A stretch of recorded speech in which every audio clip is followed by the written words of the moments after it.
Right sir. ఇక YSR Congress party ఘోర ఓటమికి కారణాలైన కొన్ని అంశాల్లో ఈ మద్యం పాలసీ కూడా ఒకటి సార్. సో ఎన్నికల ప్రచారంలో భాగంగా సరసమైన ధరలకే నాణ్యమైన మద్యం ఇస్తామని చెప్పి చంద్రబాబు నాయుడు హామీ ఇచ్చారు. సో కేబినెట్ దీనికి సంబంధించి డెసిషన్ తీసుకుంది. క్వార్టర్ 99కే సిసలైన బ్రాండ్లు అందుబాటు ధరకే తక్కువ రకం మద్యం, పక్క రాష్ట్రాల్లో ధరల ఆధారంగా సగటు ధర, నాణ్యత లేని లిక్కర్ బ్రాండ్లకు చెల్లిచీటి, రాష్ట్రంలో 12 ఎలైట్ షాపులకు గ్రీన్ సిగ్నల్ అంటూ అక్టోబర్ నుంచి ఈ కొత్త మద్యం పాలసీ రాబోతోంది. ఇక్కడ డౌట్ ఏంటండి సార్, ఎన్టీఆర్ అప్పట్లో సంపూర్ణ మద్యపాన నిషేధాన్ని అమలు చేశారు. అండ్ జగన్మోహన్ రెడ్డి ఇచ్చిన హామీల్లో సంపూర్ణ మద్యపాన నిషేధం కూడా ఒకటి. సంపూర్ణ మద్యపాన నిషేధం ఎప్పటి నుంచి జగన్ అని చెప్పి అడిగిన కూటమి నేతలే ఇప్పుడు కొత్త మద్యం పాలసీ తీసుకొస్తూ ఉన్నారు. అంటే ఇప్పుడు వాళ్ళు చెప్పేది అదే కదా, ఎన్నికల్లో ఇచ్చిన హామీని నిలబెట్టుకున్నాం. అది మాత్రం నిజమే. హామీ నిలబెట్టుకున్న ఎన్నికల్లో చంద్రబాబు నాయుడు చెప్పాడు కదా, క్వాలిటీ మద్యాన్ని తక్కువ ధరకి ఇస్తానని.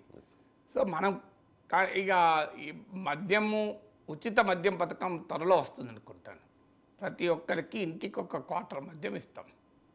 అది మరి క్వార్టర్ మద్యం నాకు తెలియదు, క్వార్టర్ అంటే ఎంతనో. సో అది నాకు తెలియదు, మీకున్న అనుభవం నాకు లేదు. సో అది ఎన్ని రోజుల్లో తాగుతారో కూడా నాకు తెలియదు. అంటే అది కెపాసిటీని బట్టి ఉంటుంది సార్. ఎవరేజ్ కెపాసిటీ, ఎవరేజ్లో తాగేవాడు క్వార్టర్ బాటిల్ ఎన్ని రోజులు తాగుతాడు? సో డైలీ ఒక క్వార్టర్ తాగేవాడు ఉంటాడు అనుకుంటా కదా. Minimum quarter sir, 180 ml minimum quarter తాగాలంటే మరి ప్రతిరోజు మేము ఉచిత క్వార్టర్ మద్యం పథకం అని పెట్టారనుకో, ఎన్నికల్లో గెలిచినా ఆశ్చర్యం లేదు. ఎందుకంటే మన దేశంలో మందుబాబుల ఓట్లు తక్కువ ఉన్నాయి, మామూలుగా ఉండవు. కానీ కోరుకుందాం అది. ఇప్పుడు సరసమైన ధరలకు పాలు దొరకాలి, బిడ్డలకు పౌష్టికాహారం, అది సరసమైన ధరలకు కోడిగుడ్లు దొరకాలి. ఎందుకంటే an egg a day keep the doctor away. సరసమైన ధరకు పళ్ళు కూరగాయలు ఫ్రెష్ దొరకాలి, నాణ్యత కలిగినవి. సరసమైన ధరకు ఆహార ధాన్యాలు దొరకాలి. సరసమైన ధరకు విద్యా వైద్యం అందుబాటులో ఉండాలి. ఇది కదా మనం కోరుకునేది. సరసమైన ధరకు ఒక ఇల్లు కట్టుకోగలగాలి. కానీ మన దేశ రాజకీయం సరసమైన ధరకు మద్యం, కల్తీ లేకుండా క్వాలిటీ మద్యం ఇస్తామంటే ఓకే, అది ప్రజల ఆరోగ్యానికి మంచిది.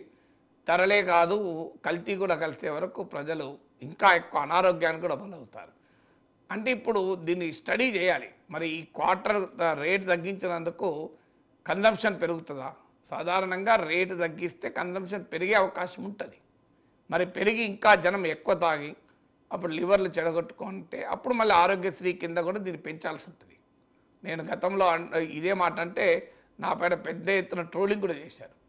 నేను చంద్రబాబు నాయుడు హామీ ఇచ్చినప్పుడు అన్నాను, జగన్మోహన్ రెడ్డి విషయంలో కూడా అదే అన్నాను. జగన్మోహన్ రెడ్డి సంపూర్ణ మద్య నిషేధం అని చెప్పి ఆయన మద్యాన్ని ఎంకరేజ్ చేసినప్పుడు కూడా ఇదే అన్నాను. మన దేశంలో ఉన్న పరిస్థితి ఏంటంటే, మీకు మద్యం తాగిస్తాం, ఉచిత మద్యం లేదు కానీ క్వాలిటీ మద్యమా కల్తీ మద్యమా పక్క పెట్టు, కానీ వీలైనంత తక్కువ ధరకు ఎఫోర్డబుల్ హౌసింగ్ కాదు మన దగ్గర, ఎఫోర్డబుల్ హెల్త్ కాదు, ఎఫోర్డబుల్ ఎడ్యుకేషన్ కాదు, ఎఫోర్డబుల్ లిక్కర్ మన విధానం. సో మీకు తక్కువ ధరకు మద్యం ఇస్తాం, మీరు తాగినంత తాగండి, తాగి మీ ఆరోగ్యం చెడగొట్టుకోండి. అప్పుడు మీ లివర్ చెడిపోయినందుకు మళ్ళీ రండి, ఆరోగ్యశ్రీ కింద లివర్ ట్రాన్స్ప్లాంట్ చేస్తాం. అయినా ఇంకా నువ్వు తాగినావు అనుకోండి, లివర్ దెబ్బతినాక చచ్చావనుకోండి, నీ భార్యకు వితంతు పెన్షన్ ఇస్తాం. ఇది మన దేశ ప్రజాస్వామ్యం. మన దేశ కాదు, నీకు పౌష్టికాహారం ఇస్తాం, పాలు ఇస్తాం, గుడ్లు ఇస్తాం, మంచి ఆహార ధాన్యాలు ఇస్తాం, నైపుణ్యాన్ని అప్పచెప్తాం, మిమ్మల్ని జీవితంలో పైకొచ్చే ఇలా చదువు చెప్తాం. ఇదే ఈ ప్రభుత్వాలు చేయాల్సిన పని ఇదా, లేకుండా మద్యమా? నాకు అర్థం కాదు. సంపూర్ణ మద్య నిషేధం, దాని ప్రాక్టికల్ డిఫికల్టీస్ ఉన్నాయి, కాదని అన్నాను. ఒకవైపు ఎన్టీఆర్ స్ఫూర్తితో అన్నా క్యాంటీన్లు పెడుతున్నాం. అదృష్టవశాత్తు దీనికి అన్నా మద్యం పథకం అని పెట్టలే, ఎందుకంటే ఎన్టీ రామారావు ఆత్మ ఘోషించేది. అన్నా క్యాంటీన్లు పెట్టావు, ఎందుకంటే ఎన్టీఆర్ ఉచిత 2 రూపాయల కిలో బియ్యం పథకం పెట్టి ఆకలితో ఉన్నవాడికి అన్నం పెట్టాడు. అందువల్ల ఆ గొప్ప నాయకుని పేరిట అన్నా క్యాంటీన్లు పెట్టారు, అందరము మెచ్చుకున్నాం. చంద్రబాబు నాయుడు అధికారంలోకి వచ్చిన మరుక్షణం అన్నా క్యాంటీన్లు తెరవడం చాలా గొప్ప పని. జగన్మోహన్ రెడ్డి అన్నా క్యాంటీన్లు మూసేసినప్పుడు కూడా నేను తప్పన్నాను, మీరు కావాలంటే దాని పేరు వైఎస్ఆర్ క్యాంటీన్ పెట్టుకో, కానీ ప్రజలకు చౌకగా అన్నం పెడుతుంటే దానికి కూడా మీ రాజకీయ ద్వేషం ఎందుకు అని ఆ రోజు కూడా మాట్లాడాను. సో అన్నా క్యాంటీన్లు తెరవడం మనం ఆహ్వానిస్తాం. మరి దీనికి అన్నా పథకం ఇది మంచి పథకం అయితే నా క్వశ్చన్ ఒకటే, సింపుల్ క్వశ్చన్. 99 రూపీస్కే క్వార్టర్ మద్యం ఇచ్చే పథకమే ప్రజా సంక్షేమ పథకం అయితే ఈ ప్రభుత్వానికి ధైర్యం అంటే దానికి ఎన్టీ రామారావు పేరు పెట్టండి. మీకు ఆరాధ్య దైవం కదా ఎన్టీ రామారావు. అన్నా క్యాంటీన్లు అని పెట్టారు కదా, హెల్త్ యూనివర్సిటీకి ఎన్టీఆర్ పేరు పెట్టారు కదా. ఈ క్వార్టర్ మద్యం 99 రూపీస్కి ఇచ్చే స్కీమ్కు ఎన్టీ రామారావు పేరు పెట్టగలరా? మరి ఎందుకు పెట్టలేకపోతున్నారు అంటే మీకు కూడా తెలుసా తప్పని. ఇది తప్పు కాదు అని మీకు నమ్మకం ఉంటే ఎన్టీఆర్ పేరు పెట్టండి. నేనేం మాట్లాడను, ఇక ఐ విల్ నాట్ స్పీక్, ప్రజలే నిర్ణయించుకుంటారు. ఇది మంచి పథకము అని మీకు నమ్మకం ఉంటే, మీరు చేస్తున్న పని చాలా మంచి పని మీకు నమ్మకం ఉంటే దానికి ఎన్టీ రామారావు పేరు పెట్టండి. అంటే ఎన్టీ రామారావు పేరు పెట్టడానికి అభ్యంతరం ఏంటి? మీకు రామారావు గారు అంటే చాలా గౌరవమే కదా, ఎందుకు పెట్టరు? దీనికి ఆన్సర్ ఉండాలి కదా. అందువల్ల సంపూర్ణ మద్య నిషేధంలో ఆచరణలో ఇబ్బందులు ఉండొచ్చు. అందుకే పెద్దలు వావిలాల గోపాలకృష్ణయ్య గారు గొప్ప మాట చెప్పారు. మద్యము విచ్చలవిడిగా దొరకకుండా ప్రభుత్వం చర్యలు తీసుకోవాలి. కల్తీ మద్యం రాకుండా ప్రభుత్వము పౌర సమాజము చర్యలు తీసుకోవాలి. ప్రజలు మద్యము తాగకుండా చైతన్యాన్ని సమాజమే కల్పించాలి అని చెప్పాడు.